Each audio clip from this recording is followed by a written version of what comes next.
Hello बच्चों, चलिए प्रश्न को देखते हैं। प्रश्न दिया गया है, ऐसा विश्वास किया जाता है कि पृथ्वी पर जीवन की उत्पत्ति अजैविक रूप से हुई है।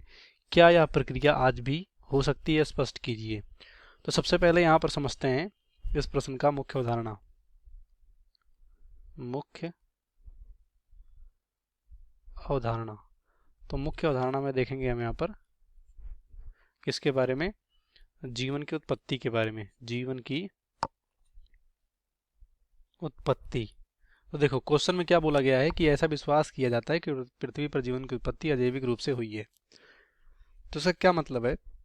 तो इसका मतलब ये है, एक यहाँ पर सिद्धांत या परिकल्पना दिया गया था जिसका नाम है स्वतः स्वतः जननवाद। तो इसमें क्या बोला गया था? इसमें बोला गया था कि जो यहाँ पर अजैविक अजैविक सरल कार्बनिक सरल कार्बनिक पदार्थ थे, अजैविक सरल कार्बनिक पदार्थ, इनके मिलने से यहाँ पर क्या बना?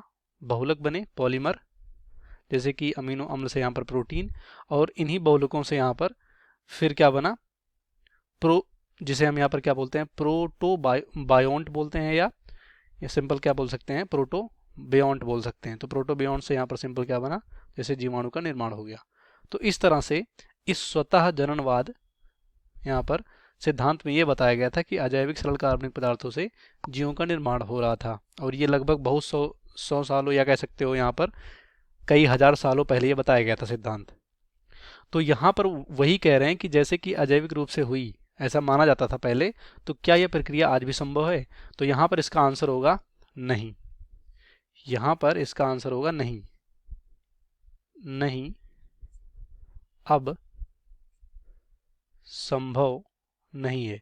क्योंकि ये सबसे पहले जब जीवों की उत्पत्ति के बारे में यहाँ पर कह सकते हो अध्ययन चल रहा था, तो यहाँ पर सबसे पहले ये जननवाद बताया गया था, स्वतः जननवाद, जिसमें कि बोला गया था सरल अजैविक सरल कार्बनिक पदार्थों से हुआ है। लेकिन इसके बाद बहुत सारे सिद्धांत आए जिससे ये प्रूव हुआ कि यहाँ पर जो है अजैविक सरल कार्बनिक पदार्थों से नहीं हुआ। तो यहाँ पर हम कह सकते हैं कि यह प्रक्रिया अब यहाँ पर संभव नहीं है, क्योंकि वैसा इन्वायरमेंट ही नहीं है कि यहाँ पर स्वतः जननवाद अब हो सके। तो इसका राइट आंसर होगा नहीं, अब संभव नहीं है। तो उम्मीद करते हैं आपको प्रश्न समझ में आएगा। धन्यवाद।